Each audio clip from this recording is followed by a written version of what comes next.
aqui a presença de todos nesse webinar, né, em que nós vamos falar sobre o enfrentamento das arboviroses pela equipe multidisciplinar, dando esse enfoque do protagonismo do enfermeiro.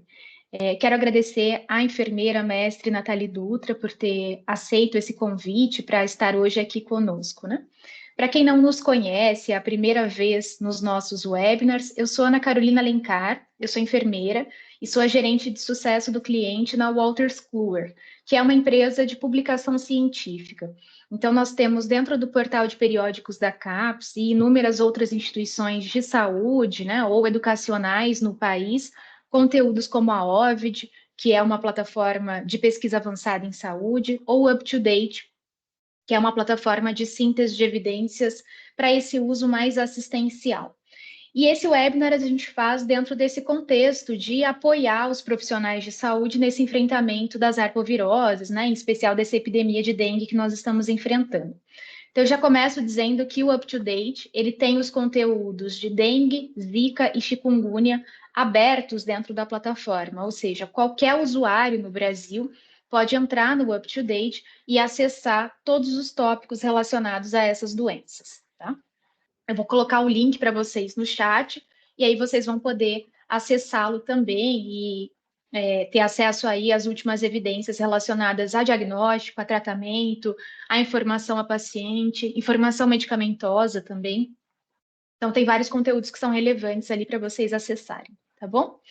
Então, isso eu coloco no chat para vocês acessarem depois. Algumas informações importantes sobre o webinar. Então, ele está sendo gravado, vocês vão receber aí o link para assisti-lo novamente em outro momento. Vocês têm um certificado, então quem ficar até o final do webinar vai ter um certificado de participação. Eu vou colocar também no chat um link para vocês assinarem a lista de presença. E a aula, a enfermeira Nathalie disponibilizou para vocês, então ela vai ser encaminhada em PDF para vocês amanhã. Eu já encaminho aí no e-mail de todos que estão inscritos no nosso webinar, tá bom? Então, agora eu vou apresentá-la e aí a gente já começa a nossa aula para não perder mais tempo na introdução. Então, eu gostaria de dar as boas-vindas à enfermeira mestre Nathalie Dutra, que é assessora de epidemiologia da Ivisa Rio e é coordenadora do Programa de Residência Multiprofissional em Vigilância Sanitária da Secretaria Municipal de Saúde do Rio de Janeiro.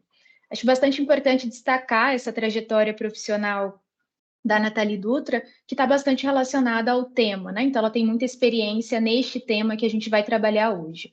A Nathalie é enfermeira também, e aí por isso a gente destaca os enfermeiros nessa semana de enfermagem, né? Como uma semana de comemoração aí a todos os enfermeiros do país que estão enfrentando tantas situações graves, uma epidemia de dengue, a tragédia no Rio Grande do Sul, a gente sempre na linha de frente aí para ajudar a população brasileira, né?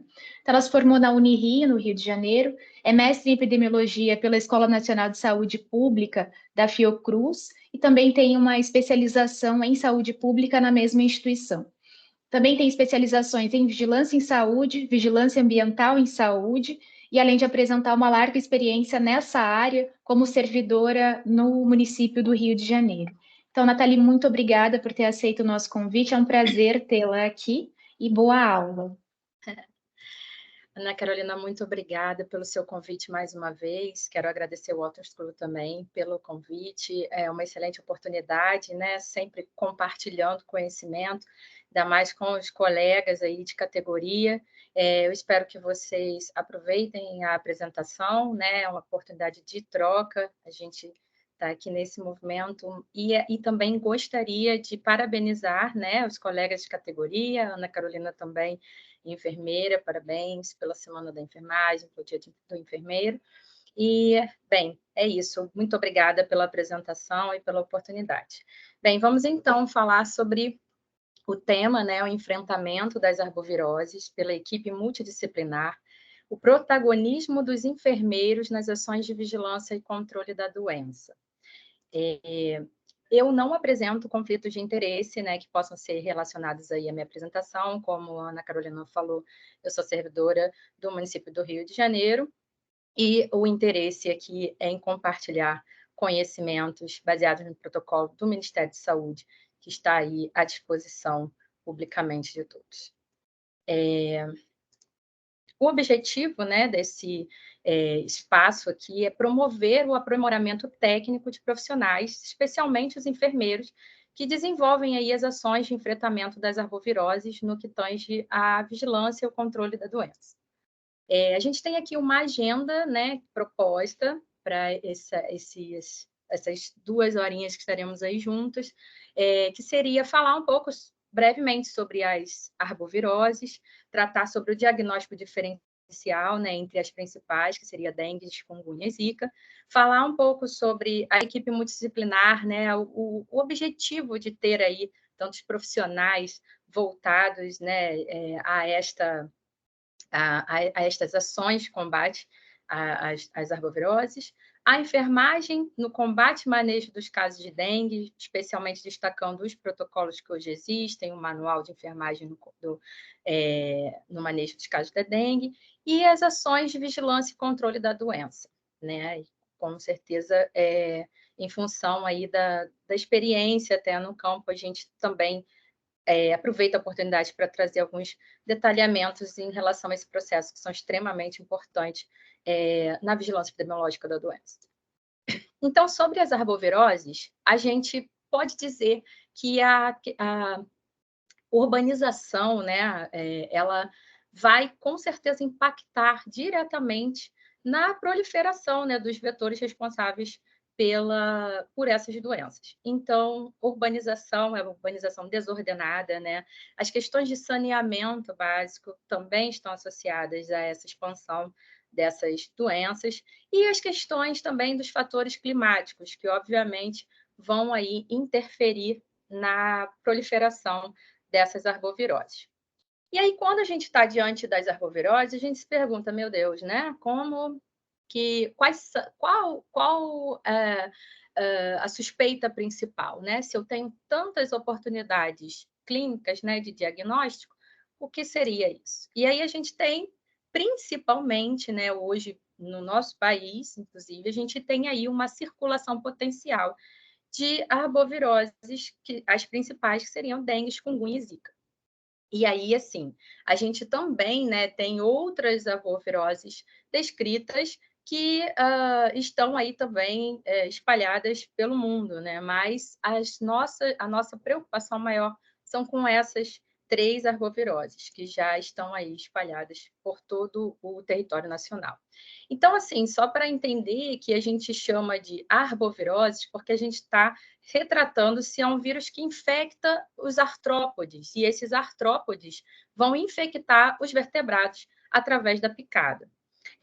O Aedes aegypti, né, que é chamado aí de odioso do Egito, né, numa tradução, e o Aedes albopictus são os vetores que circulam hoje no nosso território. A dengue e a zika são do gênero Flavivirus, da família Flaviviridae. E hoje a gente tem 4 sorotipos, né, que estão aí, que foram isolados até o momento de dengue. O dengue 1, dengue 2, dengue 3 e dengue 4.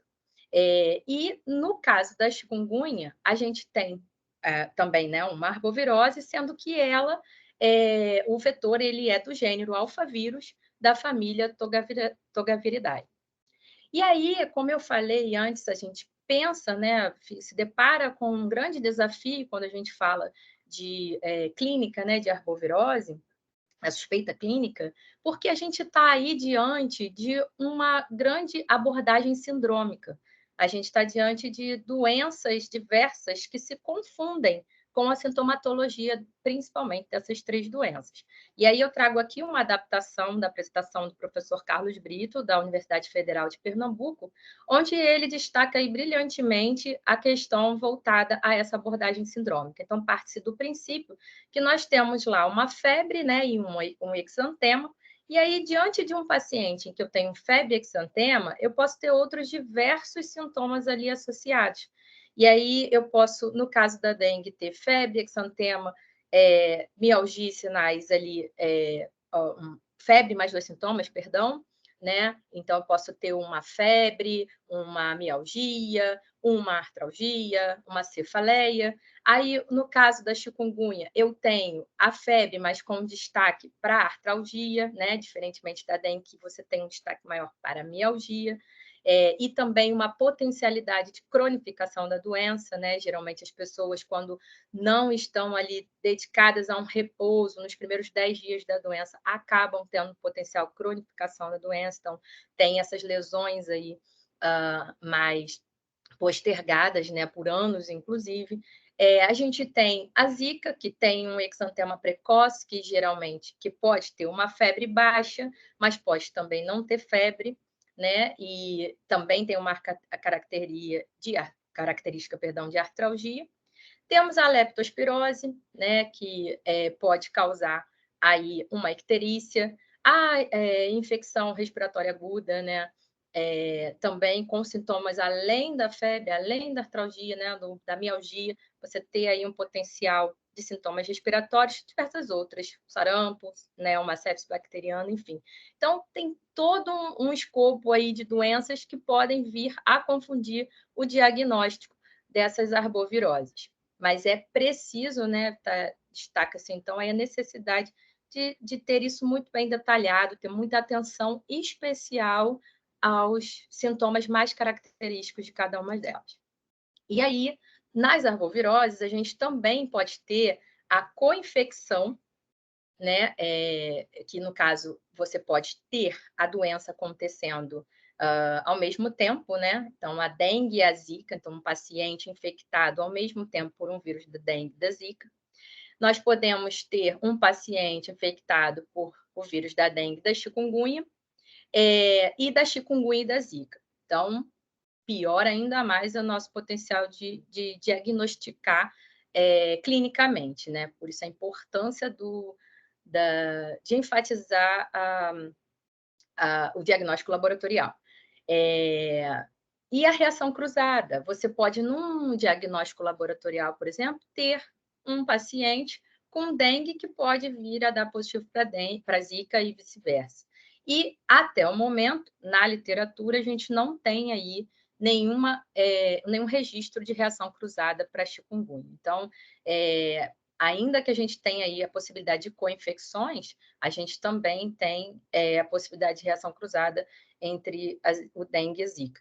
Só que, mesmo assim, a gente coloca, né, destaca sempre a importância de investigar os casos através de diagnóstico laboratorial. E aí vamos falar sobre a dengue, então, né, nosso principal objeto hoje de discussão.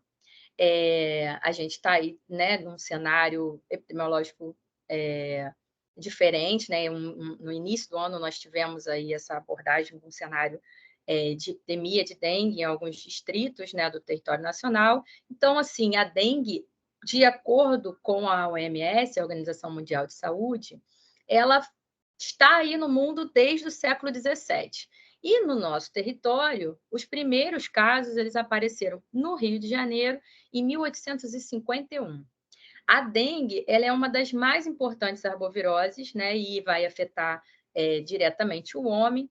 A disseminação dessa doença provavelmente ocorre principalmente em países tropicais e subtropicais, né, dadas as condições climáticas bem propícias, né, o mosquito adora ali essa variação de temperatura, um calorzinho, uma água numa temperatura, né, mais ambiente, e aí, diga-se de passagem, esse ambiente é aí até mais ou menos uns 20 graus, 25 graus Celsius, ali, uma temperatura muito adequada para a proliferação desses vetores. Anualmente, aproximadamente 50 milhões de pessoas elas são infectadas pelo vírus da dengue, e desses infectados, aí 2,5 milhões estão aí em países onde a doença ela é endêmica, né? Então, há países onde a doença está ali, digamos assim, estacionada. É fato de que você tem casos ao longo, né, do ano naquele território. As evidências, então, elas apontam que o mosquito ele pode ter vindo aí, né, de navios que partiram com escravos lá da África. No Brasil, a primeira epidemia documentada clinicamente, laboratorialmente, ocorreu ali entre 1981 e 1972, lá em Boa Vista, né, em Roraima, causada pelos sorotipos 1 e 4, né, então foram os sorotipos que se destacaram naquele território. Depois de 4 anos, já em 1986, a gente teve epidemias atingindo o estado do Rio de Janeiro e algumas capitais também da região Nordeste. Então, desde então, a dengue ela ocorre aí de forma continuada, né, de forma endêmica, vai se intercalando com as oportunidades de epidemia e também está associada à introdução de novos sorotipos em áreas que não tinham transmissão ou que tinham alguma alteração do sorotipo predominante. Cabe destaque aqui aos sorotipos 1 e 2, né, que são, apesar do sorotipo, perdão, 1 e 4 serem aí os mais comuns, sempre mais detectados, a gente tem um destaque, uma preocupação grande com o sorotipo 2, que matou aí muitas crianças no território brasileiro. Dengue, ela é uma doença dinâmica, né? Então, a gente precisa acompanhar o paciente sempre, continuamente, né?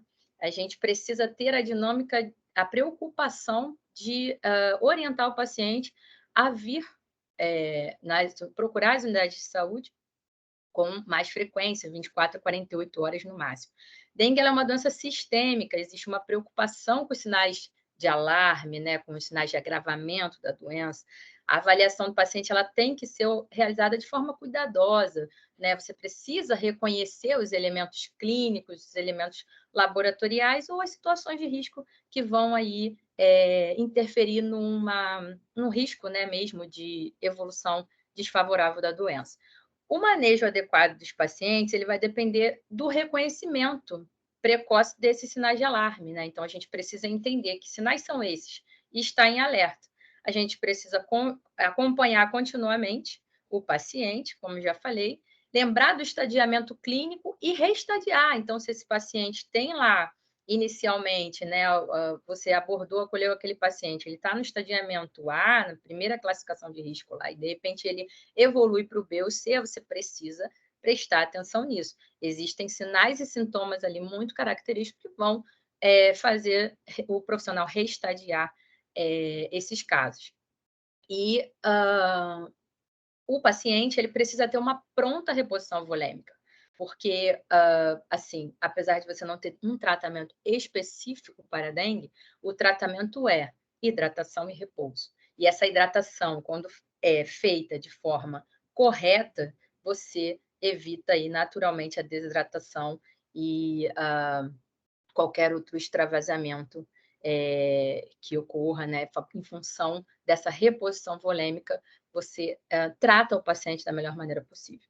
E fora os sintomáticos, obviamente, né, as analgesias que são feitas, enfim. É importante você acolher esse paciente, assistir esse paciente, avaliar e reavaliar, sempre o tempo todo. E isso parte do princípio que, por exemplo, na atenção básica, a gente está com aquele paciente, a gente acolhe aquele paciente, a gente orienta aquele paciente e diz a ele: olha, o senhor deve voltar em 24, 48 horas. Os sinais de alarme são esses, vai para casa, repousa e se hidrata com o cálculo correto de hidratação que eu estou aqui orientando. Então, essa é a grande preocupação de qualquer que seja o profissional de saúde que acolhe esse paciente. A dengue ela tem um risco de evolução para as formas graves, né? Diferentemente, o potencial de letalidade da doença, inclusive, ele é grande, né? A gente tem um potencial de letalidade, então, uma chance maior de morte entre os indivíduos que são acometidos por dengue, né? A gente vê casos aí de indivíduos que morrem com hemorragia, né? Em função do acometimento pelo vírus da dengue. Então, o fator determinante das formas graves da dengue são exatamente as alterações do endotélio vascular. Então, a gente tem aí esse extravasamento plasmático que vai levar com potencial choque hipovolêmico e, às vezes, não hemorrágico, né? Então, a pessoa sangra, sangra, sangra toda a vida e não se vê. Às vezes, as pessoas não se atentam, inclusive, um sinal de alarme é qualquer sangramento, né, na dengue. A pessoa escovou os dentes, teve um sangramento, é um sinal de alarme. Então, a gente precisa estar muito atento a isso. E eles, obviamente, esses sinais são expressos por meio da hemoconcentração, né, a hipoalbuminemia e os derrames cavitários. Então, são aí sinais e sintomas que a gente precisa estar atento. Ainda sobre o risco de evolução para as formas graves, a gente tem aqui um quadro, né, da Organização Mundial de Saúde, lá de 2009, que está consta no manual, inclusive, que traz os sinais de alarme da dengue. Então, quais seriam os sinais de alarme, né? Dor abdominal intensa, mesmo que seja referida pelo paciente, né? Ou na avaliação clínica, através da palpação, e contínua. Vômitos persistentes, acúmulos de líquidos, paciente que tem ascite, que tem um derrame pleural, que tem um derrame pericárdico, uma hipotensão postural, né, uma lipotímia, aquele paciente que, poxa, o paciente está meio letárgico, o paciente está ali quietinho e tal, tem que ter uma observação maior naquele paciente. O paciente está sentado ali hidratando, olho naquele paciente. Uma atenção extremamente importante aos pacientes também com alguma comorbidade, especialmente os pacientes com uma insuficiência renal. Já vi casos em atendimento clínico mesmo, né? Já trabalhei na linha de frente, atendimento de dengue, polo de dengue, e já vi caso de paciente que a gente chama, né, de encharcado, paciente que foi calculado, assim, digamos, erroneamente a hidratação dele, mas porque, na verdade, o protocolo estava correto, não, mas não diante de um fato de um paciente com insuficiência renal. Então, tudo isso a gente precisa estar alerta. São pequenos detalhes, né, especiais aí dos pacientes com alguma doença prévia, que a gente precisa estar atento, e às vezes o paciente vem relatando para você, né? O paciente fala: olha, eu sou um paciente, eu não tenho rim, ele fala assim e tal. Então a gente fica aí alerta em relação a isso. A hepatomegalia, né? Então, se eu tenho ali um aumento desse meu fígado de maior de 2 centímetros, né, abaixo ali do rebordo costal, eu tenho aí um sinal de alarme. Sangramento de qualquer mucosa, né? Como eu já falei, até o paciente orientado está escovando os dentes, teve um pequeno sangramento, é um sinal de alarme. A letargia ou a irritabilidade. Fatores que são, então, determinantes para a ocorrência de óbito nos casos de dengue são os sinais de alarme e choque para dengue. Não são pesquisados rotineiramente, né, quando o paciente está, quando os profissionais não estão alertas para esses sinais, né, de alarme, de choque, então o paciente acaba evoluindo mal, né, com um desfecho óbito aí, é o que a gente não gostaria. Os profissionais, eles não têm utilizado estadiamento clínico preconizado pelo Ministério da Saúde, então o profissional não está alerta ao estadiamento e reestadiamento, então acaba aí a gente tendo ocorrência de óbito. A hidratação do paciente, ela é inferior ao preconizado pelo manual, então ou ela é inferior ou ela é potencial. A maioria dos casos de ocorrência de óbito é em função do cálculo errôneo de hidratação. Os exames laboratoriais, como o hematócrito,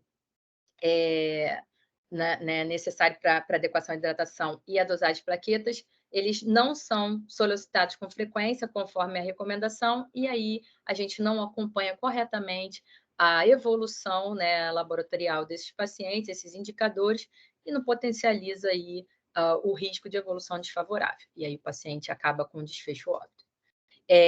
Além desses fatores que eu falei, existem ainda o tempo de entrega de resultado para o laboratório, né, que é inadequado para algum segmento do paciente, então tem um atraso, às vezes, no resultado do exame.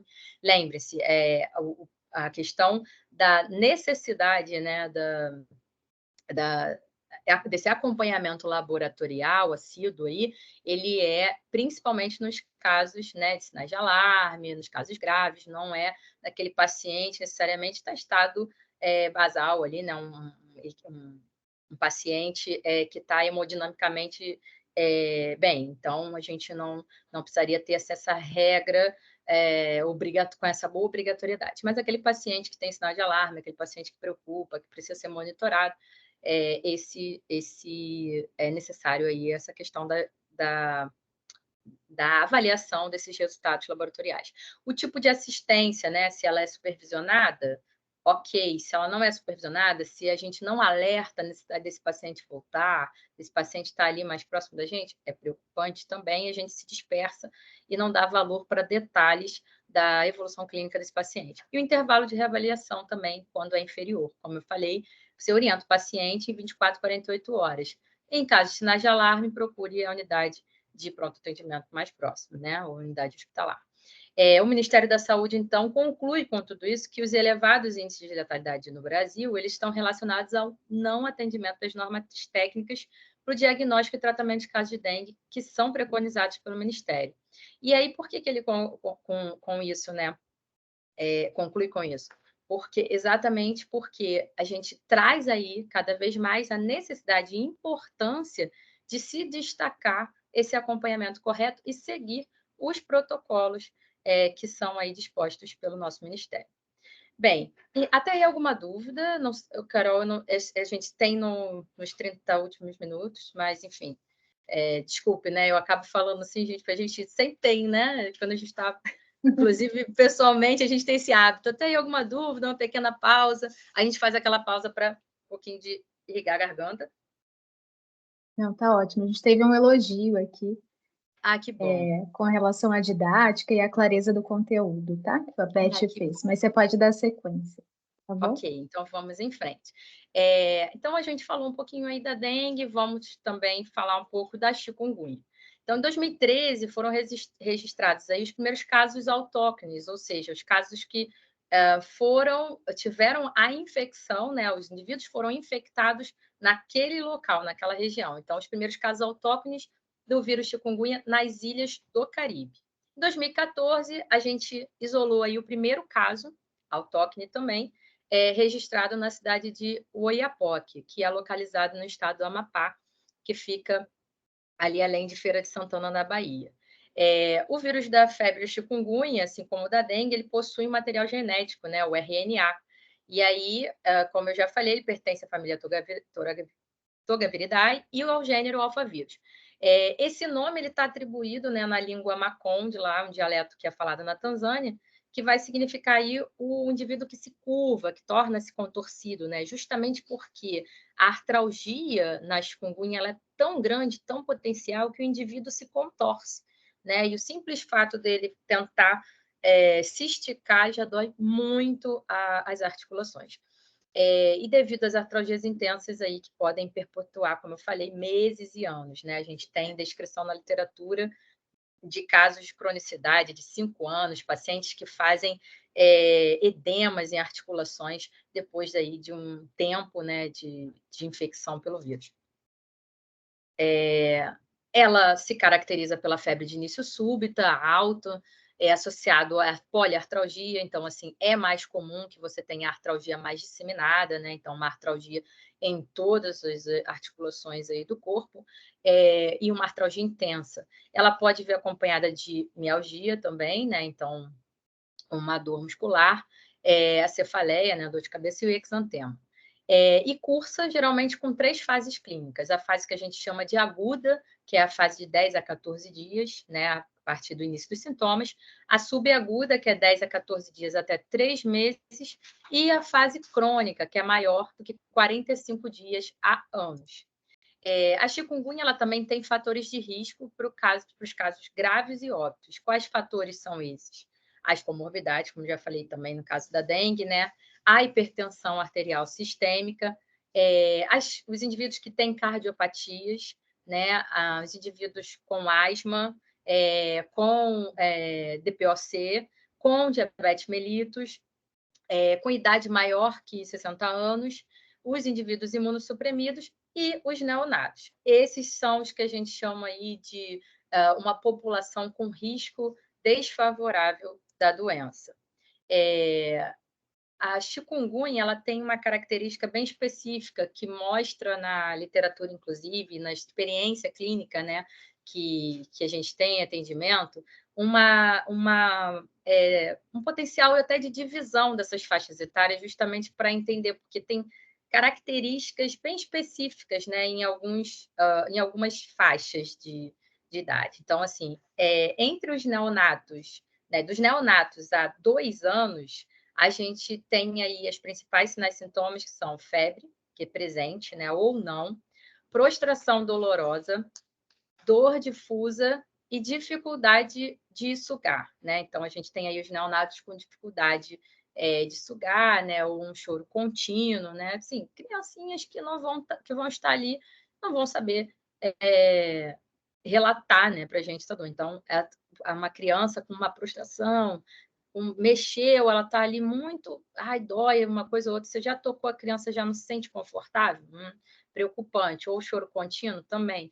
Manifestações cutâneas diversas, exantema, erotrodermia, bolhas com descamação esfoliativa, né? Ou algum que não tem, com ou sem, perdão, edema de extremidade, isso é uma característica nessa faixa, convulsões e sinais meníngeos e, obviamente, um vínculo epidemiológico com a arbovirose. Então, um pai, uma mãe responsável, uma pessoa ali no mesmo domicílio que tenha sinais e sintomas parecidos.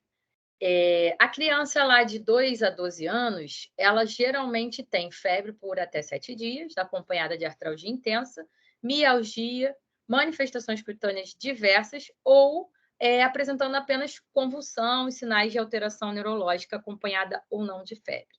Isso aí também é comum nesse grupo. E a gente alerta, obviamente, que todo tipo, né, de paciente ele deve ter aí a pesquisa desse vínculo epidemiológico. Então, a gente precisa entender se existem outras pessoas com a mesma sintomatologia para caracterizar inicialmente clinicamente a doença, mas também encaminhar, né, para análise laboratorial, fazendo aí esse diagnóstico diferencial. Nos casos de maiores de 12 anos, né, e adultos, a gente tem aí como os principais sinais e sintomas a febre aferida, né, uma temperatura axilar maior ou igual a 38 graus Celsius, relatada também, né? Então, a gente não descarta a febre relatada. Apesar da gente, clinicamente, ao atender, verificar, né, a gente precisa ter nessa abordagem a preocupação de ouvir esse paciente. Então, a febre, ainda que relatada, ela caracteriza como caso suspeito. De duração máxima de 10 dias ou exantema associado a pelo menos 2 desses seguintes sintomas aí: a cefaleia, a dor retroorbitária, né, a dor atrás dos olhos ali, a mialgia, né, essa dor muscular, artralgia, prostração, conjuntivite, náuseas, vômitos e edemas de membros. E aí, assim, cabe um destaque aqui, dentro desses sintomas, perdão, comuns e sintomas menos frequentes, a gente tem aí sintomas também que são raros em adultos, mas que podem ocorrer em crianças. Por exemplo, a fotofobia, a dor retroorbitária, o vômito, diarreia, síndrome meningea ou encefalopatia aguda. A chikungunya ela também tem sinais de gravidade. A chikungunya ela pode levar ao choque e sangramentos. As principais complicações elas estão relacionadas, né, ao cometimento neurológicos, cardíacos, renais, respiratórios e vasculares. Parece pouco, mas é bastante coisa, né? Então, assim, com destaque sinais de gravidade para os indivíduos que têm ali uma certa irritabilidade, indivíduos com déficit de força, é importante avaliar, né, não só a questão da escala da dor na chikungunya, mas também do déficit motor, a falta de ar, né, o indivíduo fica, até em função dessa artralgia, da mialgia, contorção, ele pode também ter, então a gente precisa avaliar que falta de ar é essa. Redução de diurese, né, o indivíduo que está aí sem desprezar diurese ou está com pouca diurese, enfim, né, não está urinando muito. O edema, né, que é importantíssima, característica bem fiel da chikungunya, edema especialmente em articulações, a imobilidade significativa, então aquele indivíduo que só quer ficar acamado, aquele indivíduo que tem uma dificuldade para andar, que ao pisar dói, né, os movimentos para comer, indivíduos que relatam que não conseguem nem levar o talher, né, à boca. E a trombose venosa profunda também, dado aí a condição clínica do paciente, né, o paciente que está ali muitas vezes acamado. Então, a gente vai falar também um pouco aqui de Zika, né? A Zika, o vírus Zika, perdão, foi isolado pela primeira vez em macacos na floresta Zika de Kampala, né? Lá em Uganda, em 1947. O primeiro isolamento humano do Zika, a gente teve então esse isolamento animal lá em 1947, o primeiro humano foi relatado na Nigéria no ano de 1953. Zika ele se expandiu então com uma grande abrangência geográfica por todos os países, a África, a Ásia, a Oceania e as Américas.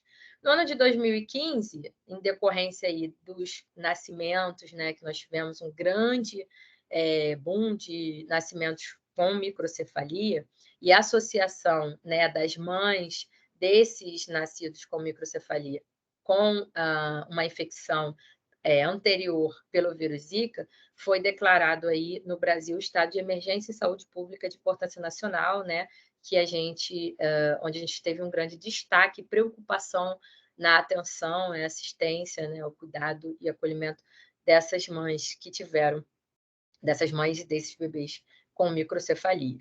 Então, não só uma questão de importância epidemiológica, mas também de suporte, porque é um quadro que poderia, obviamente, estar associado a outros diversos acometimentos, mas a microcefalia ela é uma característica com potencial aí para as mães né, gestantes que são acometidas pelo vírus da Zika e especialmente no primeiro trimestre de gestação. Ainda sobre as manifestações clínicas, né, a gente pode dizer que o caso suspeito de Zika, ele é aquele caso que você tem um marco papular pruriginoso, com início até 2 dias após os primeiros sintomas, sem febre ou febre referida. Ou uma febre que foi medida ali menor ou igual a 38,5 graus Celsius. É sempre uma febre baixa, né? E podendo estar acompanhado aí desses sintomas, que é a hiperemia conjuntiva, né, sem secreção ou com algum prurido, uma coceira, a artralgia e o edema articular.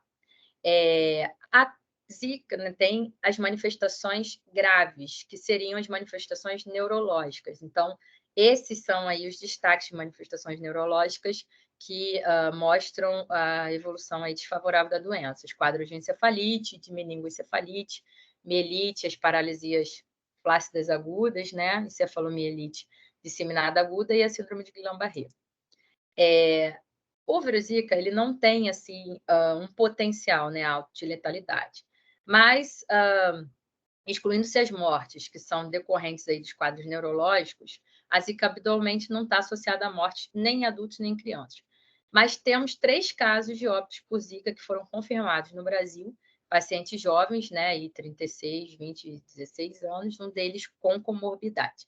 Os pacientes apresentaram um quadro de choque com comprometimento pulmonar e fenômenos hemorrágicos. Também é uma adaptação aqui da apresentação do professor Carlos Vitor. Então, a gente tem dessas doenças um diagnóstico diferencial. E o diagnóstico diferencial é o quê? Basicamente, é o potencial da avaliação clínica, né? Como eu falei, existem alguns sinais e sintomas que são bastante característicos em cada uma dessas doenças.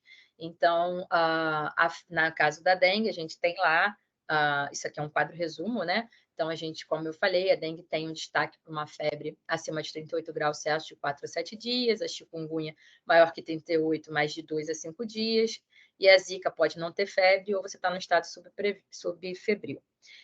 Manchas na pele são características muito mais potenciais nos casos de Zika, mas não são descartadas nos casos de dengue e chikungunya. Dor nos músculos, né? A mialgia, você tem aí um potencial uma potencial frequência de mialgia nos casos de dengue e nos casos de Zika um pouco menos e da chikungunya você tem mais potencial para artralgia. Intensidade da dor, a dengue geralmente é leve, na Zika leve a moderada e na chikungunya intensa. Edema da articulação, na dengue é raro, na Zika frequente e leve intensidade, na chikungunya não, ele é bem intenso, vai de moderado a intenso. Conjuntivite na dengue é raro, na Zika, 50% a 90% dos casos, na chikungunya também é baixo, né, de 30%. Cefaleia, tem muita dor de cabeça na dengue, né? Na Zika e na chikungunya menos. Prurido, né, a coceira, é mais leve na dengue, moderada e intensa na Zika e mais leve na chikungunya também. Acho que tem um áudio aberto, não sei. Hipertrofia ganglionar é frequente, leve na dengue, intensa na Zika e moderada na chikungunya. Discrasia hemorrágica também. A dengue é moderada, na Zika é ausente e na chikungunya leve. E o acometimento neurológico aí com potencial mais frequente que a dengue, no caso da zika, né? Raro na dengue, e mais frequente que a dengue e a zika, no caso da chikungunya. Então, gente, agora a gente vai falar aí sobre aquela segunda agenda, né, que eu falei, da equipe multidisciplinar. A gente está partindo do princípio de que, diante de um cenário epidemiológico, né, onde a gente tem lá o surto, epidemia, pandemia, ou endemia, a gente não tem jeito. Em qualquer um desses casos, a gente precisa atender. E para atender, ninguém atende sozinho, né? Existe uma equipe toda envolvida nessa situação. Então, a equipe multidisciplinar, ela tem esse potencial, e nesses casos de arboviroses, a gente precisa envolver todas as pessoas, né? Então, não só de forma os profissionais de saúde ali, que estão disponíveis a essa assistência, como também os setores, né? Então, diversos setores, desde o controle de endemias lá, né? Os agentes de controle de endemias, os agentes de vigilância em saúde, até a assistência, seja ela na atenção primária, secundária e terciária. E aí cabe um destaque aqui essas notícias, né, que sempre causam uma comoção, né, na população como um todo, e aí a gente traz essa realidade mesmo. O mundo viveu uma pandemia de Covid, e aí, logo depois desses 4 anos de Covid, assim, a gente passou aí nas primeiras 10 semanas epidemiológicas aí de 2024, com distritos que declararam epidemia por causa da dengue. Eu costumo dizer que o gigante acordou, né? A gente está assim lá num outro quadro epidemiológico, focado em outras doenças, e de repente as pessoas começam a se alertar: opa, isso é dengue, é dengue, é dengue, e a gente começa a atender e começa a notificar, e isso tudo muda qualquer cenário epidemiológico, especialmente, obviamente, porque as pessoas estão aí com esse vínculo, né? De sinais e sintomas muito próximos. E aí também faz com que os órgãos competentes aí não só atualizem, né, os dados e informações diferentes, que são potenciais para nos auxiliar aí nas informações, mas que também ampliem outras estratégicas, como, por exemplo, no caso da dengue, a questão da vacinação, né? A gente vai falar um pouquinho mais à frente. A dengue, então, partindo só para a gente contextualizar aqui, a gente tem aí os dados do Ministério da Saúde, né, do Centro de Operação de Emergências do COIS, só para destacar para vocês que a gente teve aí nessas primeiras 10 semanas epidemiológicas de 2024, um pouco mais de 1 milhão, né, mais de 1,5 milhão de casos prováveis de dengue. E aí a gente parte do princípio, então, que a gente tem 780 casos a cada 100 mil habitantes, né, com 13.112 casos de dengue grave e dengue com sinais de alarme.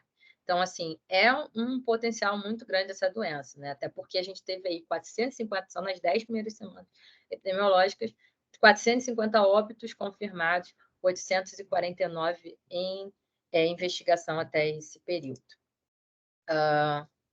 Aqui também é só para destacar, né, uma representação gráfica dos casos na 8ª semana epidemiológica. Aí a gente tinha lá 275 mil casos, né, pouco mais de 275 mil, e quando a gente chega na 10ª semana, a gente tem lá 97, não, quase 98 mil casos. E aí, só para vocês entenderem que a gente passa por um boom, né, uma explosão de casos de dengue ali, e de repente nas semanas subsequentes a gente começa a diminuir. Aí acaba tendo-se, obviamente, essa subnotificação, porque você tem mais mão de obra voltada à assistência, né? Mais pessoas ali destinadas a esse estado de emergência, e acaba aí os dados caindo, né? Então as pessoas têm esse leve delay aí na informação, mas só para destacar que essas informações é que mobilizam aí as políticas públicas de saúde, os planos, as notas técnicas, por isso da necessidade de notificação dos casos também. A gente foca na assistência, se preocupa, obviamente, com o paciente, quer que esse paciente não tenha uma evolução desfavorável, né, com esse desfecho óbito principalmente, mas a gente também precisa municiar aí os órgãos competentes de informação. E aí a gente tem, então, dentro desse cenário epidemiológico, 11 unidades federativas que vão decretar emergência pública, né?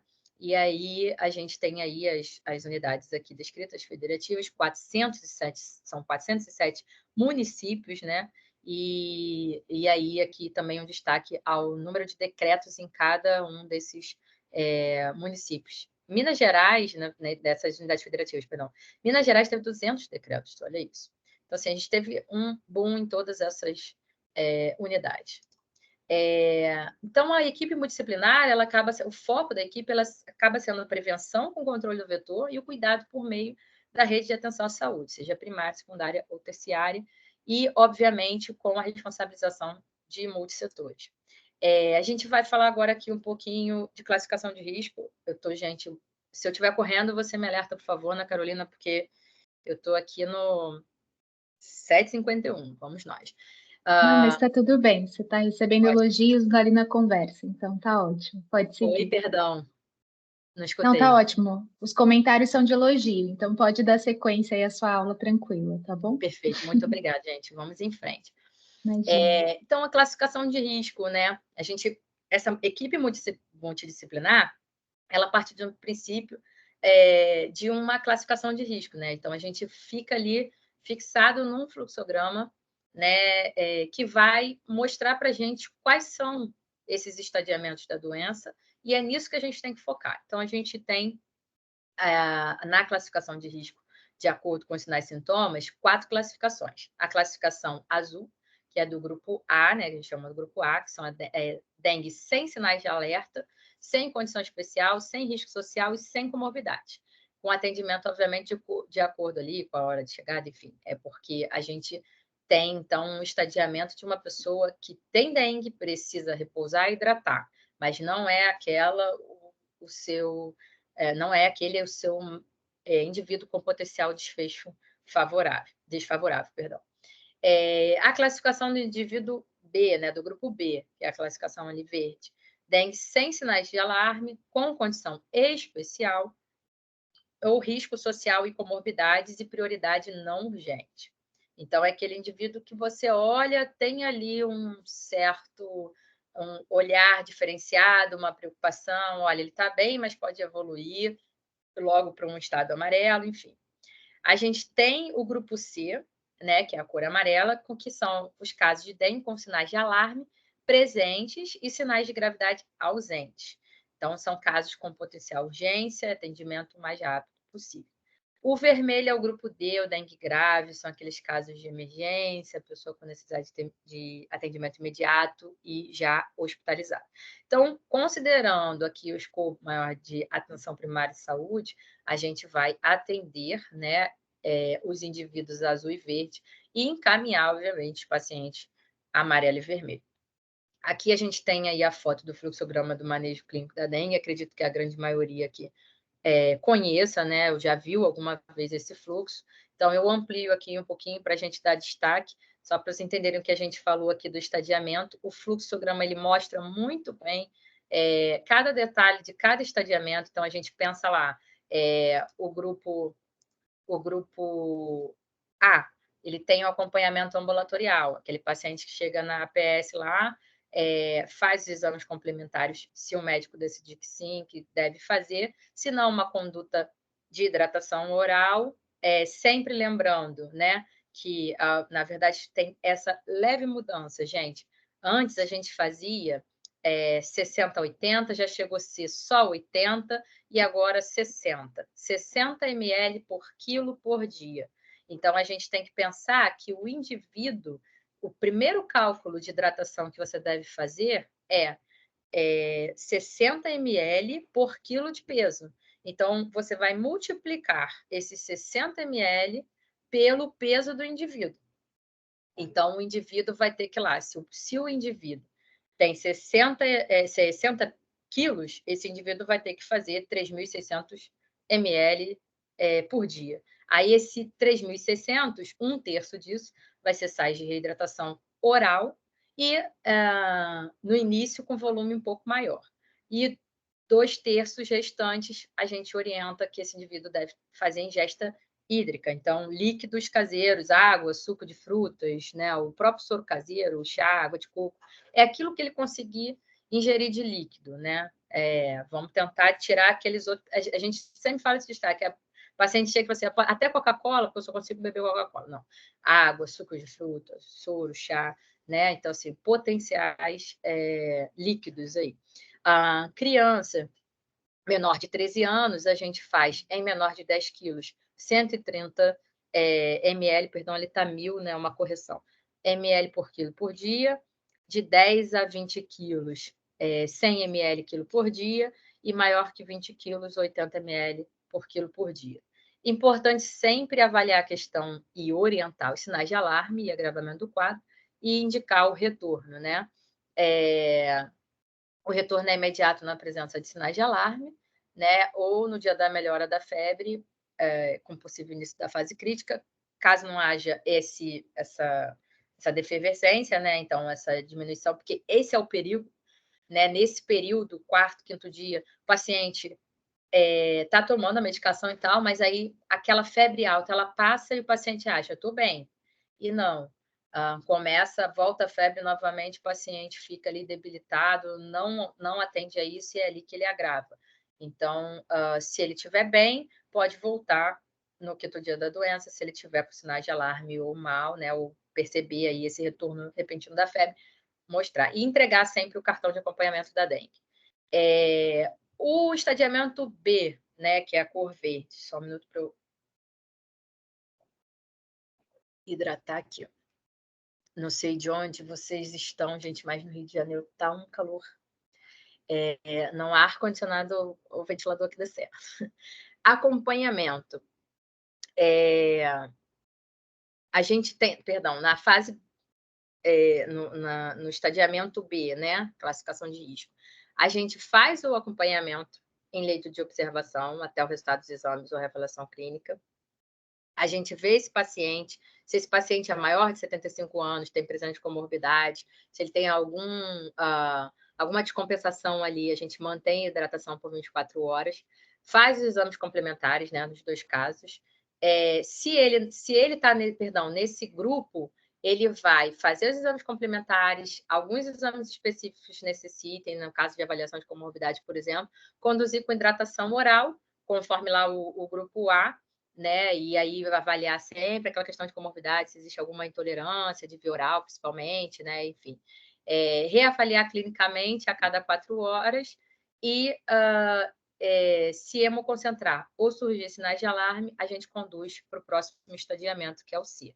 No caso de outros indivíduos, né, menores de 75 anos, ali, a conduta, nesse caso, ele fica em leito de observação, faz os exames complementares, que é o hemograma completo, que é obrigatório, conduz o paciente a permanecer com acompanhamento e observação até que o resultado dos exames saiam, né, em hidratação oral, conforme lá a classificação de risco A, e aí, se esse paciente tem hematócrito normal, tratamento ambulatorial, ele recebe alta. Se esse paciente, seja ele, menor de 75, maior de 75, ele cai na questão das após as 24 horas, com hematócrito normal, comorbidade estável e compensado, sem nenhum sinal de alarme, ele também recebe alta. Agora, se ele descompensa, né, ou tem algum outro sinal, sintoma ou sinal de agravamento, aí ele vai ser reestadiado para o grupo 3, no caso, o grupo C. Aqui eu trago também o grupo C e D, só para a gente entender, a gente tem um foco na atenção básica, né? Mas só para a gente poder ilustrar que dentro desses quadros, né, a partir desse grupo C e D, a gente já está aí num atendimento, né, num pronto atendimento ou num atendimento hospitalar. Então, são indivíduos que vão esperar aí mais cuidados. E aí agora a gente vai focar, né, na categoria profissional, enfermagem, né, nosso foco e homenagem aqui nesta apresentação. Enfermagem no combate e manejo dos casos de dengue. Quando a gente fala da enfermagem, né, um profissional ali com potencial risco de estar, com potencial risco não, perdão, com potencial de estar em todos os cantos ali das unidades de saúde, né, em todos os momentos, e ficar com aquele olhar atento, uma abordagem primária, muitas vezes aos pacientes, a gente tem que, obviamente, destacar como que esse profissional pode ajudar no combate e manejo dos casos de dengue. A gente tem hoje, né, o Ministério da Saúde, o manual de enfermagem, que ele foi feito em 2013, não passou por nenhuma atualização, até porque o manual contempla as atualizações que nós temos referentes a qualquer questão posta nesse manual, são geralmente notas técnicas, né, que são emitidas pelo Conselho Federal, e aí cabe, então, esse destaque que a proposta desse manual é sempre abordar esses aspectos aí que estão relacionados à assistência de enfermagem, no atendimento do paciente com suspeita de dengue e destacar as condutas que são dessa equipe especial, né, na classificação de risco e no manejo dos casos suspeitos. Então, o manual de enfermagem, ele aponta o atendimento de enfermagem ao paciente com suspeita de dengue, partindo de 3 princípios aí: classificação de risco, estadiamento clínico e assistência direta de enfermagem. A gente tem, então, em relação a prevenções e medidas de controle, uma mobilização social e educação é, sem dúvida, a categoria de enfermagem está ali mais próxima, né, do agente comunitário de saúde, do próprio médico. Ela faz a enfermagem faz sempre essa interface com a equipe. Então, é uma categoria com potencial de mobilização social e educação e saúde em relação a essas questões, né, na busca, no controle da doença. O controle do vetor, a enfermagem está sempre também associada nas ações integradas, ações intersetoriais que vão aí agir nas medidas de controle da dengue. Promoção da integração do agente comunitário, do agente de controle de endemias na equipe de atenção básica e também dos agentes comunitários de saúde, né? Não deixa de ser, mas uma integração da equipe como um todo, mas é aquele parceiro ali maior que mobiliza a questão, né, da notificação, da reavaliação, da classificação de risco, da abordagem, do acolhimento daquele paciente. Então, é uma categoria muito importante. Monitoramento dos casos na atenção básica, né? Acolhe, estadia, orienta, encaminha para o médico. No caso de necessidade de avaliação, no caso de reestadiamento, no caso, né, de necessidade de consulta médica. Vigilância epidemiológica é uma categoria com potencial para desenvolver isso, né, para alertar, inclusive, os outros profissionais da importância de se notificar, de se construir dados estatísticos aí que vão mobilizar ações de impacto aí nesse combate e manejo da dengue. Assistência ao paciente também com suspeita de dengue é outra medida de prevenção e controle. Então, como que o enfermeiro vai poder ajudar? Ele identifica os critérios clínicos de suspeição de dengue, zika e chikungunya. Ele identifica as etapas do manejo clínico. Ele compreende a importância da prova do laço, e eu vou destacar aqui, eu acho muito bacana a gente estar sempre orientando os profissionais, seja colegas de categoria ou não, sobre a questão da importância da prova do laço, identificar as etapas de realização da prova do laço, porque a gente precisa saber quando a gente deve fazer, quando a gente não deve fazer, quando a gente deve observar, calcular o volume de hidratação oral, como eu falei, é importantíssimo a gente saber quanto aquela pessoa deve e pode ingerir. E alertar, obviamente, para os indivíduos com comorbidade. Identificar as indicações de realização de hemograma, né? O paciente com suspeita de dengue, chikungunya, zika precisa ser avaliado laboratorialmente. Indicar o momento correto da coleta de sorologia, e isso aí é importantíssimo, porque uma sorologia feita no momento inoportuno causa um falso negativo. Né? Então, a gente tem casos em que o paciente deveria fazer, preferencialmente a sorologia, ela é feita a partir do 6º dia, 7º dia da doença. A gente até fala assim, a partir do 7º faz a sorologia, por quê? Porque aí você já virou a chave ali, né? Porque tem também ali aquele viés de memória, a pessoa às vezes acha que iniciou num tempo, iniciou em outro, e aí você desperdiça recurso e aumenta a possibilidade de um falso negativo. Identificar também as dificuldades e limitações para a realização dos exames específicos, como no caso da Zika, né? Porque a gente não tem ali um exame destinado a toda uma população. Ainda tem isso, né? Por município, por estado, a gente tem, em função de recursos, às vezes, menores disponibilidades sorológicas, né? Ou, enfim, laboratoriais para identificação, ou seja, viral sorológica dessas doenças. Aqui eu trago a nota técnica 01 de 2024, que diante do contexto cenário epidemiológico que a gente vivia, a gente tinha aí uma situação de emergência de saúde pública, né? E aí o COFEN estabeleceu as competências e atribuições do enfermeiro. Então, tudo que eu falei lá atrás, a gente também, além daquilo, o enfrentamento da epidemia de dengue, no enfrentamento da epidemia de dengue, o enfermeiro ele pode solicitar exames para diagnóstico, controle e acompanhamento, que seria hemograma, albumina, TGO, TGP, sorologia e isolamento viral. Né? Isso é a nota técnica do COFEN, confere ao enfermeiro essa possibilidade de solicitação de exames, prescrever medicação sintomática, né, para dor, para febre, que seria dipirona, paracetamol, sempre respeitando os protocolos institucionais, né, e conforme aí os manuais do Ministério, prescrever medicação sintomática oral para náusea, para vômito, né, metoclopramida, bromoprida, prescrever soro de reidratação oral, prescrever hidratação venosa com soro fisiológico, 0,9%, para pacientes adultos classificados no grupo B, que apresentem aí alguma intolerância à hidratação oral e pacientes classificados no grupo C, desde que não tenham comorbidades associadas. Então, isso tudo, gente, porque o enfermeiro vai tomar posse de algumas questões associadas diretamente, né, ao atendimento médico. Não, o enfermeiro está ali, na linha de frente, para apoiar, né, toda essa equipe multidisciplinar, inclusive. Então, na hora que a gente limita alguns profissionais, é ruim. Então, a gente amplia esse leque, né, o Ministério da Saúde, amplia o leque aí de possibilidades de auxílio da categoria profissional para justamente enfrentar aí um problema de saúde pública.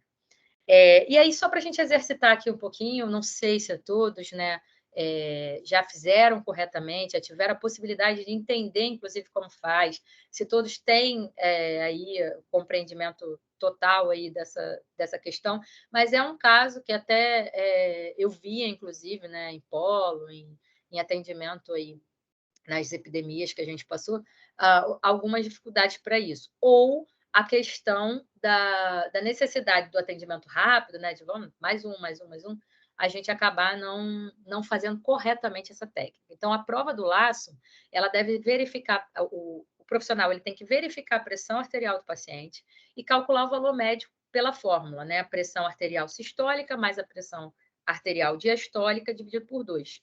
E aí, considerando um indivíduo, por exemplo, com uma PA aferida de 120 por 80 milímetros de mercúrio, eu tenho uma média, então, de pressão arterial de 100 milímetros de mercúrio, correto? Então, a gente insufla o manguito até o valor médio e mantém insuflado durante 5 minutos. Então, eu vou pegar este paciente, que está ali sentadinho corretamente, vou botar o manguito nele, vou insuflar esse manguito até 100 milímetros de mercúrio e vou manter insuflado durante 5 minutos, se for em adulto, e 3 minutos em criança. Aquele paciente já quer bater em você, né? Vai cair meu braço. Você explica para ele que, naturalmente, em até 3 minutos nas crianças e até 5 minutos não dá para gangrenar, e você segue em frente, avalia, recomenda-se, obviamente, que a gente desenhe até um quadrado, né, de 2,5 centímetros ali do lado, no caso, nessa posição, né, do antebraço. A gente, então, infla o manguito aqui e faz um quadrado aqui nessa região, quase na fossa aqui. A gente faz um quadrado de 2,5 centímetros e conta o número de petecas formadas dentro dele. Então, se a gente tem uma prova do laço positiva, a gente, então, tem 20 ou mais petecas no caso dos adultos, para a gente, né, ter o resultado positivo. E no caso das crianças, 10 ou mais em crianças. Então, apareceu ali em criança 10 petecas, pronto, ela é prova do laço positivo.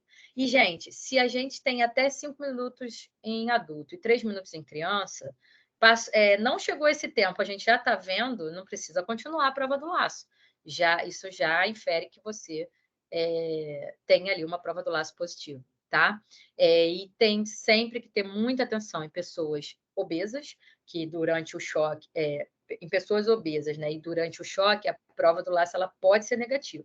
E em pessoas idosas, a prova do laço ela tem que ser cuidadosa, porque aquele indivíduo tem ali uma fragilidade capilar. Então, a gente monitora, né? A gente avalia. Se o indivíduo tiver ali alguma peteca, inclusive, presente, não precisa nem fazer prova do laço, tá? Tiver algum extravasamento capilar, alguma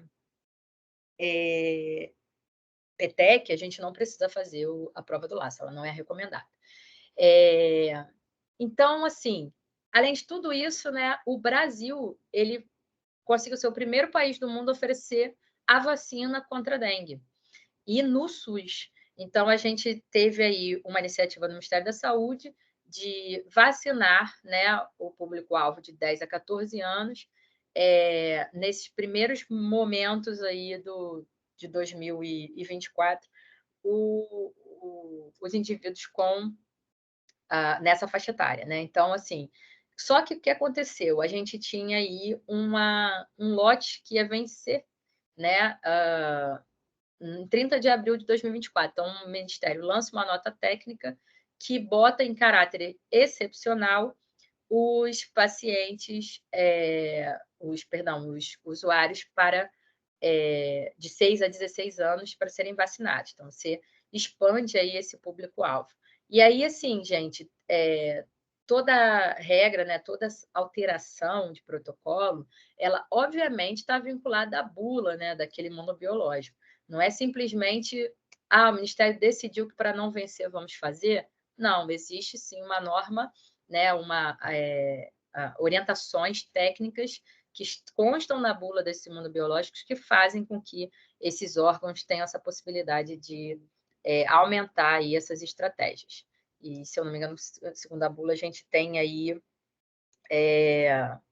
aqui, está aqui, de 4 aos 59 anos, 11 meses e 29 dias de idade. Então, a estratégia ela poderia ser ampliada, inclusive, nessa faixa etária. Tá? Então, essa nota fala isso. Então, a gente, durante esse período, manteve-se, até que vencesse aí no dia 30 de abril, manteve-se essa faixa etária de 10 a 14 anos, e aí no município, se o município, né, tivesse dose de vacina de dengue atenuado com vencimento em 30 de abril, em quantitativo que poderia ser um potencial de perda, essas doses elas poderiam ser aplicadas, então, em pessoas da faixa etária de 6 a 16 anos.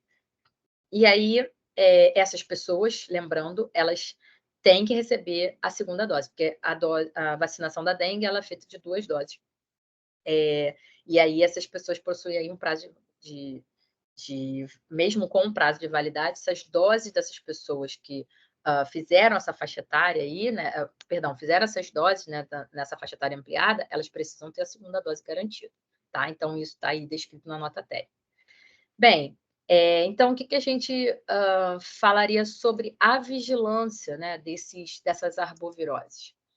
Aqui eu trouxe só para ilustrar, a gente tem, não sei se todo mundo aqui já viu, né, uma ficha de notificação, as fichas de notificação, né, do Sistema de Informação de Agravos de Notificação, nosso SINAM, elas geralmente estão disponíveis com uma abordagem específica para cada doença. No caso da Zika, a gente não tem uma ficha específica, a gente teve até pequenas adaptações de fichas de notificação conclusão para uma ficha de investigação nos casos de Zika. Mas só para a gente ilustrar aqui, vocês entenderem, se ninguém viu, né, está aí vendo, aquela pastinha que está lá na mesa, no consultório, né, aquela pastinha que está perdida lá na administração da clínica, do posto, enfim. É essa ficha de notificação aí, gente. E a notificação não é simplesmente um papel, ela é, sim, um objeto de mobilização, como eu falei, de estratégias, né? A gente entender o cenário epidemiológico, a situação de saúde daquele território e desenvolver políticas públicas aí. Então, a gente tem o enfermeiro como uma categoria, né, cabeça-chave aí em números de notificações, mas a gente sabe que a equipe como todo profissional de saúde, por portaria ministerial, é obrigado a notificar os casos suspeitos. Então, a gente tem essa ficha de notificação conclusão para os casos suspeitos de Zika, e é isso, aqui é o verso delas, não, a parte, né, a ficha de notificação conclusão, ela é uma folhinha só, a última foi atualizada em 2005 mesmo, mantém-se, ela serve para qualquer agravo e foi aproveitado aí para os casos suspeitos de Zika.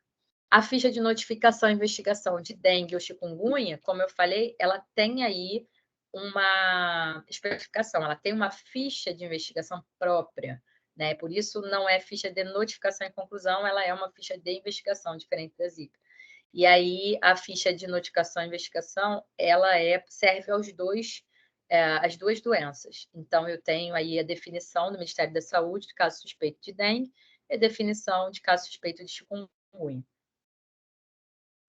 E aí cabe o destaque, porque, assim, essas pessoas que muitas vezes não estão, a grande maioria, né, não está ali tá ali na linha de frente, mas não tem acesso ao sistema, ela vai naturalmente preencher um papel inicialmente, né, ou um prontuário eletrônico e tal. Então, ela sempre tem que destacar qual é a principal suspeita. Tem gente que coloca aqui, às vezes, 1/2, não sabe qual é a suspeita. Não é assim.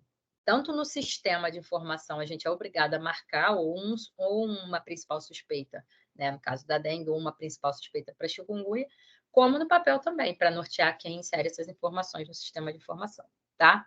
Aqui um destaque também, porque a gente entende que nós, né, profissionais de saúde, que estamos ali lidando com esses pacientes, a gente está direto ali, sabe o destino dele, se aquele paciente foi estadiado para ir para casa ou se ele foi estadiado para uma hospitalização, então cabe esse destaque à hospitalização e também o destaque aos sinais de alarme e caso grave da doença, quando existe.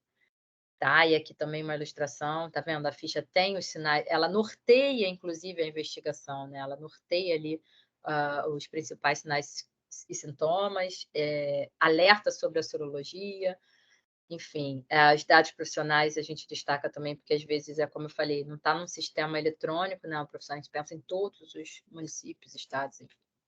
E aí, como que a gente notifica? A gente parte do princípio que, se são casos básicos, né, a gente faz uma notificação semanal, dengue, zika, chikungunya, imediata, em até 24 horas, nos casos graves, internados, óbitos, zika em gestante, manifestações neurológicas, esses são os casos de potencial risco de evolução desfavorável, então eles merecem a notificação imediata. Aqui eu trago os principais manuais, né, que eu utilizei aí para auxiliar na elaboração dessa apresentação, né? Então, cabe o destaque aí do Manual de Enfermagem, Manual de Dengue, de 2013, o Manual de Diagnóstico e Manejo Clínico de Adulto e Criança para Dengue, que foi publicado em 2024, o Guia de Vigilância em Saúde, com uma nova atualização, a 6ª edição revisada, que também foi publicada agora em 2024. A gente também tem, né, o Ministério da Saúde tem também a cartilha dos profissionais da atenção primária em saúde com as orientações para diagnóstico e manejo clínico. Talvez, não sei, né, se todos viram, então coloquei aqui também, a cartilha está lá disponível no site do Ministério da Saúde.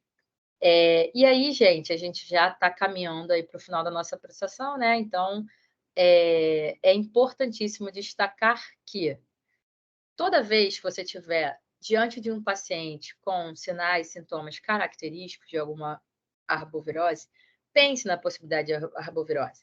Toda vez que você estiver diante de um quadro sintomático, ainda que você tenha uma outra suspeita, pense em arbovirose, né? Porque é algo comum e algo que, apesar de você ter lá uma sazonalidade, por exemplo, né, da dengue, entre outubro e maio né, o período entre outubro e maio do ano, a gente tem o vírus circulando o ano todo, em todos os cantos do país. Então, a gente precisa pensar, e é uma doença que mata, né? Tem potencial alto de letalidade. Notificar é, como eu falei, uma obrigação do profissional de saúde. Existe uma portaria que obriga o profissional, seja ele qual for, a notificar os casos suspeitos. Acompanhar, porque é responsabilidade nossa fazer a orientação correta. E no acompanhamento, quem é melhor do que nós, profissionais de saúde, estamos ali direto, né, com aquele paciente, de acompanhar, orientar e referenciar esses casos na avaliação clínica ali que é feita. E garantir a coleta de amostra, especialmente para esses grupos, né? Casos graves, gestantes, crianças e óbitos, porque isso qualifica as notificações, inclusive, né? Os óbitos, por exemplo, em caso de desfecho óbito, desses grupos de risco de evolução desfavorável, tá? Encerramos? Como assim, né? Encerramos. E aí eu trago uma frase que é da Kate Wagner, que é um treinamento, ele é o aprendizado das regras. A experiência é o aprendizado das exceções. O que quer dizer com isso, né, gente? Que a gente treina, capacita, e como eu falei no início da apresentação, a gente está aqui numa oportunidade, né, que foi dada de troca de conhecimento, né, de trazer um pouco da experiência para os diversos colegas aí de categoria ou todos os outros profissionais, justamente para a gente poder disseminar informações oficiais importantes, especialmente nesses cenários epidemiológicos que vislumbram aí cada vez mais a nossa atenção. É isso, essas são as referências, né? São referências do próprio Ministério da Saúde, o fluxograma, como já falei, o manual, e também os acessos aqui disponíveis vão estar. A apresentação já foi disponibilizada para vocês, será enviada em breve aí pela Ana Carolina, como ela já bem pontuou. Gente, muito obrigada. Obrigada, Ana Carolina, mais uma vez pela oportunidade. Eu espero de verdade que vocês tenham gostado da apresentação, que tenha servido aí de suporte e orientação para vocês, e estou à disposição aí para quaisquer dúvidas. Nathalie, muito obrigada. Foi realmente uma apresentação muito rica.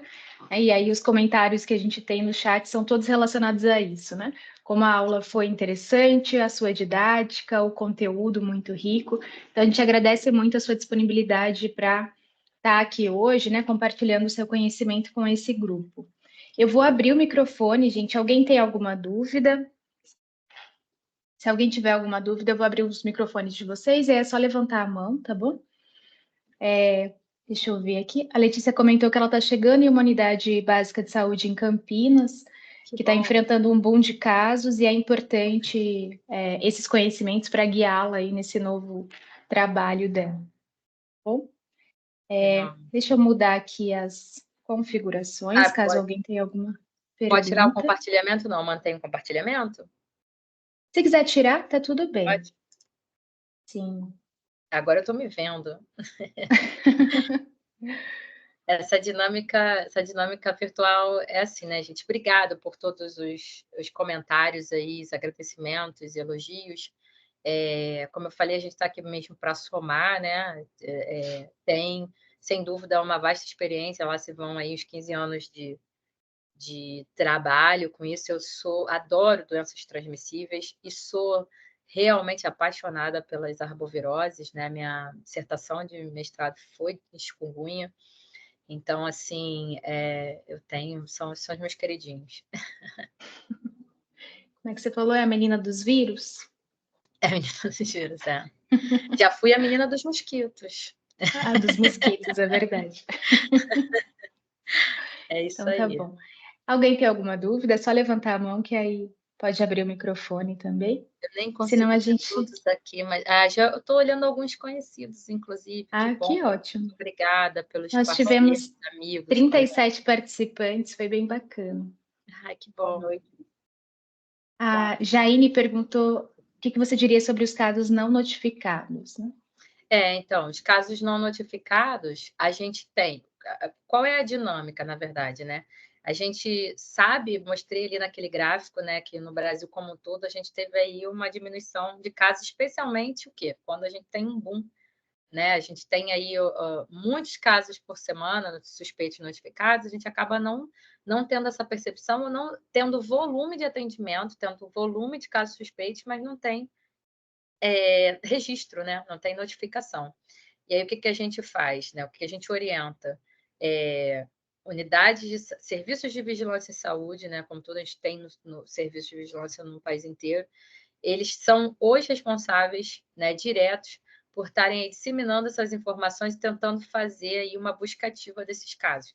Então, se a gente tem, né, se os serviços de vigilância em saúde das áreas, dos territórios, eles identificam aí prováveis subnotificações, eles têm que trabalhar com estratégias que vão aí sensibilizar esses profissionais de saúde e também orientar, né, os profissionais de saúde que notificação é obrigatória, ainda que suspeito o caso precisa ser notificado.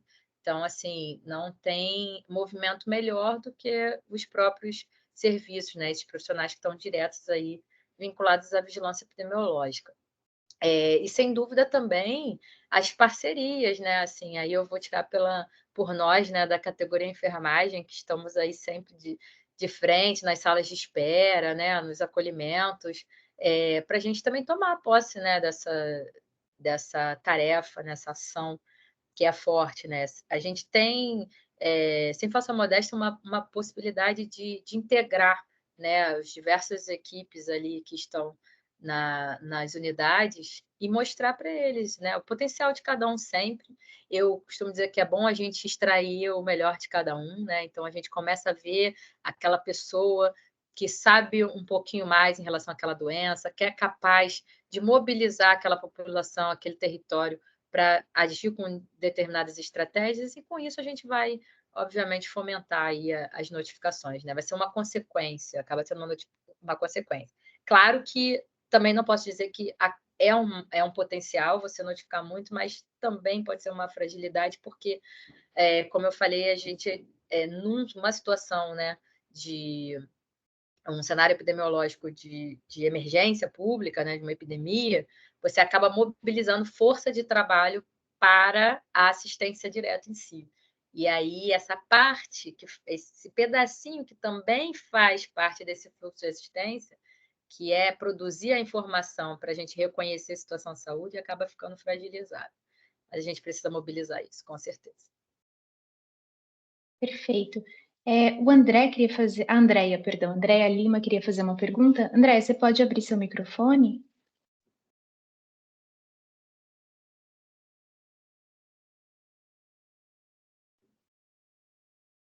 Acho que ela não consegue abrir. Não? Ela levantou a mão, foi isso? Eu não vejo nem a reação de Sim, vocês, olha só, tá vendo? falou no chat que queria comentar. Bom, enquanto ela vai resolvendo a questão do microfone, Ok, a Ingrid comentou que no Mato Grosso há muita subnotificação, né? E sim. aí ela comenta também que conforme que os pacientes são tratados de acordo com sinais e sintomas, mas que os profissionais não solicitam exame diagnóstico e não fazem a notificação. Não fazem notificação. É o Sim, pior de tudo, né, gente? Assim, no final das contas, tipo assim, solicitar exame, como a gente estava falando, assim, solicitar exame, acima de tudo, é o potencial da clínica, né? Você avaliar no contexto aquele paciente em sua situação social, na evolução clínica dele, mas os exames, eles estão vinculados essencialmente a estadiamentos, né, BCD, a obrigação, né, dessa evolução, desse acompanhamento com a solicitação desses exames, ela é importante para você estadiar, né, restadiar esses pacientes, mas não menos importante é esse movimento, como eu falei, de produção de informação. A gente consegue, inclusive, agir de uma forma melhor quando a gente identifica essas fragilidades, né? Então, a gente tem lá os pacientes que têm aí a possibilidade desse exame, né, o acesso a esses exames, e, infelizmente, tem territórios que não, né? Por protocolo, por fluxos, né? Às vezes tem unidades de referências que eles encaminham. Quando encaminha é difícil, porque quando você referencia, encaminha, se a unidade não tiver suporte também, né? A gente acaba não evoluindo bem nessas estratégias, então são coisas que a gente precisa mensurar. Obrigada, sim, Ingrid. Obrigada, Jaine, também. Desculpe, Naires. imagina.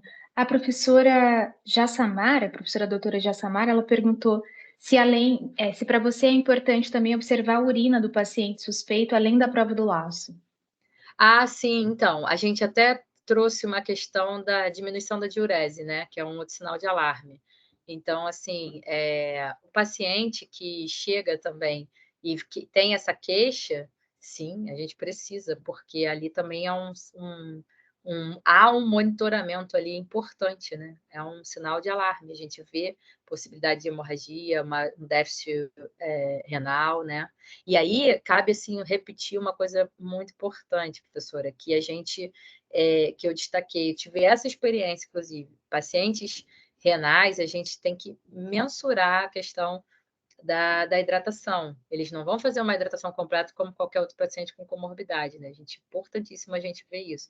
E um sinal, assim, gente, de bastante destaque, é aquele paciente que você está ali, assim, todo mundo sentadinho, fazendo ali a hidratação oral, aí, de repente, aquele paciente começa a se tremer, você pergunta para o outro paciente, está com frio? Está com frio? Ou pergunta a esse paciente, bota um cobertor, ele continua a se tremer, aquele paciente ali tem um potencial risco, daqui a pouco você está fazendo um edema e não está nem vendo.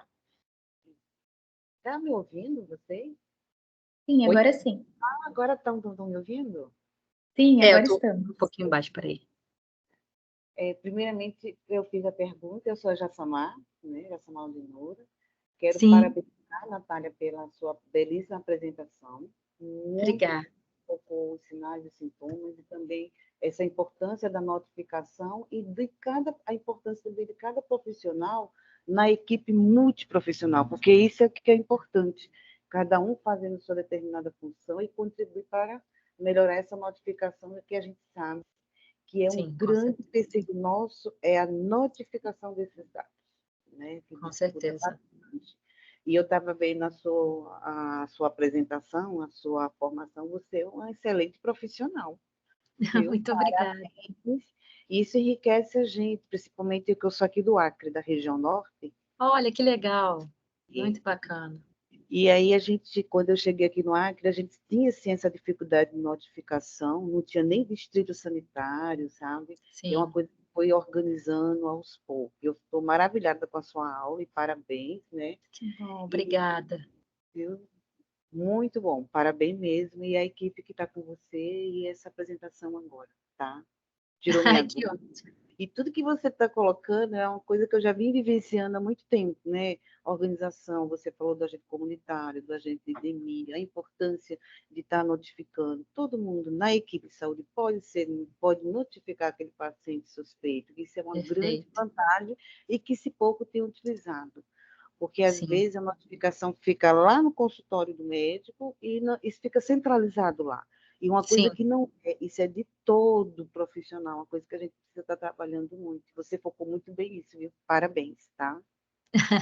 Muito obrigada, professora. Eu me sinto de verdade lisonjeada, ainda mais vindo de uma professora também, a gente fica muito contente, saber, e também um pouquinho longe, né? Estamos um pouquinho longe, mas é muito bom essa troca, viu? Como eu falei desde o início, assim, esse momento é um momento oportuno de troca de conhecimento mesmo, experiências, né? E a gente vê aí, como a Ingrid pontuou Mato Grosso, a senhora como pontuou agora no Acre, e a gente, a questão da notificação, sem dúvida, né? Assim, eu intensifico isso porque, por trabalhar com isso, a gente começa a entender a importância. Como eu falei, não é só um papel, né? Não é só um número.